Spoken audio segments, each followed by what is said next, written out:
Hello, people of the internet. Welcome back to my YouTube channel. I was not expecting to make this into a video. In fact, I had been trying to make this into a reel, but I realized that there is just too much information to ignore for me to make it into a short. Gosh, I can't. There's a lot of information that I wanted to jam pack into a reel that was just not possible. So long form video it is. And I do have a lot of time on my hands because right now it's about 8:50. Patrick's like basic combat training graduation's not until 1, so what have I got to do here? Anyway, so concerning the reel that I wanted to make, first off, I want to kind of preface this is not exactly my story, my tale to tell. It's really more of Patrick's, but I know that he's going to want to talk about it in detail later on down the road.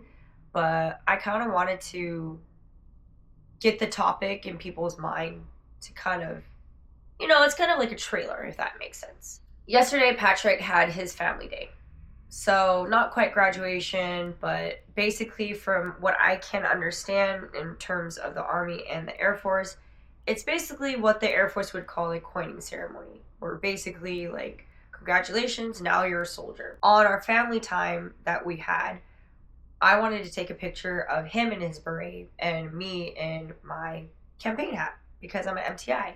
I thought that was kind of cool. So I took a picture of that, and then it garnered a lot of attention on Instagram, to the point where someone who I believe is a veteran and has a more well-established Instagram profile than I do wanted to make a shout out for us.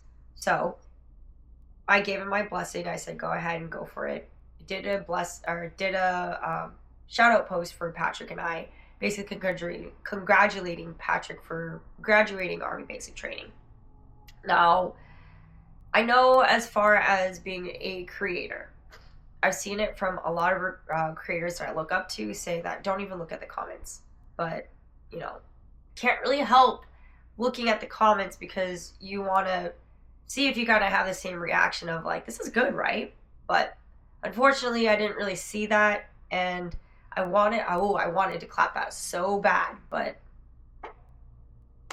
I need to just step back because the people that I felt were giving me negative feedback were people who don't understand or lack the context as far as why Patrick joined the Army. Because literally, at face value, if I didn't know who we were, I would have also assumed that, he wanted to join the Army, which is not true. Again, like I said, this is not my story to tell, this is Patrick's. When Patrick and I first met back in 2014, 2015, he was in the Air Force Reserves. And the reason why he joined the Air Force Reserves was because he wasn't really bought on the concept or the idea that he wanted to do active duty full time. Now, the reason why he did that was because he had a girlfriend on the side, not me, that didn't want to essentially move around with him if he was going to make the military a career. So he thought that, hey, if I join the Air Force Reserves, then I can see if I like being in the Air Force. And if I do, then I'm going to switch to active duty. Now, I don't know exactly if the Air Force Reserves recruiter were upfront with him saying like, oh yeah, you can totally do that. But in my mind, knowing how recruiters are, I'm pretty sure they did. They said anything he wanted to hear just to get the quota up or whatever. It is what it is, whatever, right? So come to find out while he's in the Air Force Reserves that no, you cannot easily switch from reserve or guard status to active duty just like that. In fact, it took us 10 years and 4 recruiters across 4 different states, at least a minimum of 4 recruiters across 4 different states, to realize that going from reserves to guard is next near impossible. So there's that. Now, he tried going back to active duty. He's always wanted to be special forces. Always wanted to be special forces. Thought that it was going to be easier to do that way. No, that's difficult as well. So by the time that we finally got to our 4th state, and not our 4th state, but technically our 3rd state, by the time we got to our 3rd duty station, he decided that he was going to just try the Army and the Navy. Now, the Army responded quickly to him, got him processed and all that jazz. They gave him a job that was not going to work with us. Like, it was really going to be difficult for us to stay together as a couple. And he turned it down, thought that was the end of it, but then the Army was able to come through and give him 68 whiskey, which is a medic. And I'm a medic. So it'll possibly make our lives a little bit easier down the road if I decide that I want to stay past 20 years in the military. Anyway, I digress. So, Army decided, yeah, we'll take you.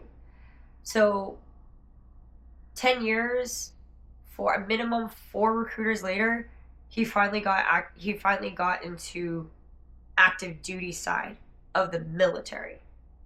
Now, there was one particular comment on the other Instagrammers' post about us, saying that he's going to regret his decision. So without context, yes, it does look like my husband decided that he was just going to randomly join the Army. Again, like now that I told you, it's not true. He was in the Air Force, but he had no other choice but to join the Army.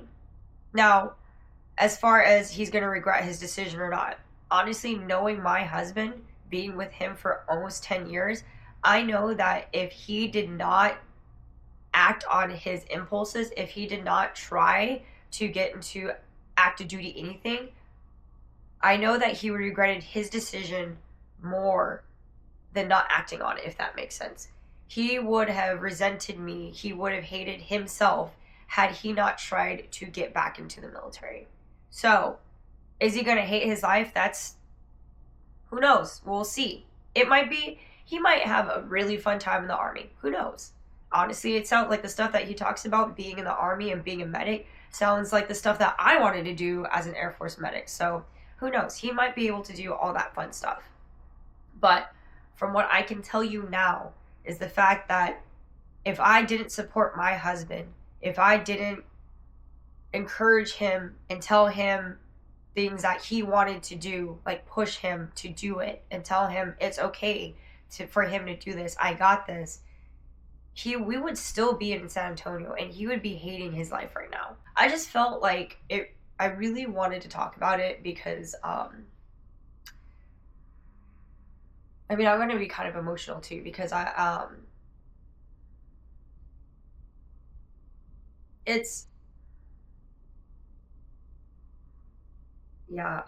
getting emotional because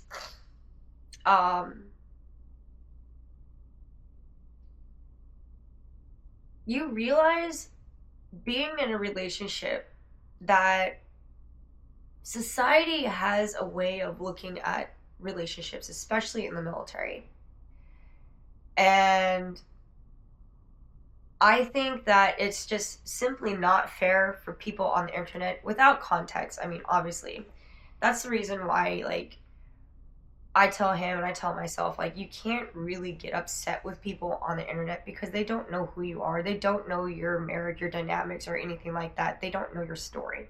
To say the least, like, I'm really proud. I know, you can just say, like, oh, I'm proud of my husband, this and stuff like that. He accomplished, like, basic training and blah, blah, blah, blah, blah. He did it second time. But, like, no, I truly am proud of my husband. Like, the fact that he sat there and he followed me for 10 years, being in the military, being in the Air Force, basically being the shoulder for me to cry on when it went south at work.